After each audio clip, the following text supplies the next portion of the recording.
और खबरों में अब आगे बढ़ेंगे। पुष्कर सिंह धामी होंगे उत्तराखंड के नए वज़ीर आला। बीजेपी लेजिस्लेचर पार्टी की मीटिंग में पुष्कर सिंह धामी के नाम पर मोहर लगाई गई। संघ से तरबियत याफ्ता धामी उत्तराखंड के 11वें वज़ीर आला के तौर पर मुंतखब हुए हैं।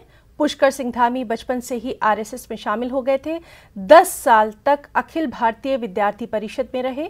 पुष्कर सिंह धामी उत्तराखंड में 2 बार भारतीय जनता युवा मोर्चा के रियासती सदर भी रहे हैं। बीजेपी की साबिका हुकूमत में उन्होंने वजीर मुमलिकत की हैसियत से भी अपनी खिदमत अंजाम दी। वाज़े रहे कि तीरथ सिंह रावत ने कल वज़ीर आला के ओहदे से इस्तीफा दे दिया था। पुष्कर सिंह खटीमा हल्के से रुकने असेंबली हैं और रियासत के 11वें वज़ीर आला हैं।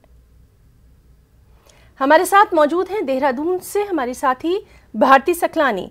भारती, आज जिस तरह से नए सीएम की ताजपोशी होना है उसके ताल्लुक से वहां पर क्या कुछ तैयारियां हैं, आपसे जानना चाहेंगे।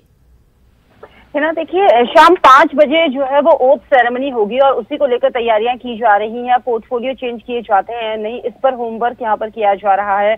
कल नव नियुक्त मुख्यमंत्री पुष्कर सिंह धामी से जब हमने बात की थी, उन्होंने कहा कि इसी पर अब जो है वो मंथन चल रहा है कि पोर्टफोलियो में क्या बदलाव होने चाहिए या फिर नहीं, इसको लेकर अभी डिस्कशन चल रहा है। लेकिन आज का दिन बेहद अहम है जब शाम 5 बजे राजभवन में होगी ओथ सेरेमनी। जी भारती, आपसे ये भी जानना चाहेंगे क्योंकि आपने खुद वहां की पॉलिटिक्स को, वहां की सियासत को बहुत दिनों से आप देख रही हैं। हम आपसे जानना चाहेंगे, लगातार बहुत ही कम वक्तों में हम देख रहे हैं कि वहां पर सीएम का चेहरा बदलता जा रहा है। क्या सब कुछ ठीक नहीं है अंदरूनी तौर पर, या फिर आगे की कुछ रणनीति, आगे की तैयारी है?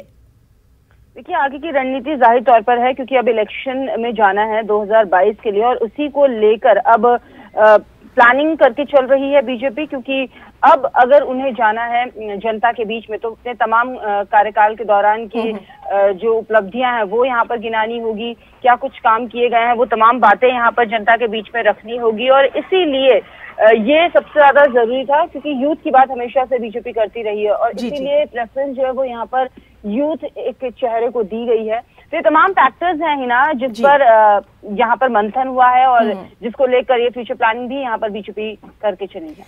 जी, तो आज इस बेहद अहम खबर पर लगातार नजर बनी हुई है। भारती, बहुत बहुत शुक्रिया अदा करना चाहेंगे आपका तमाम तर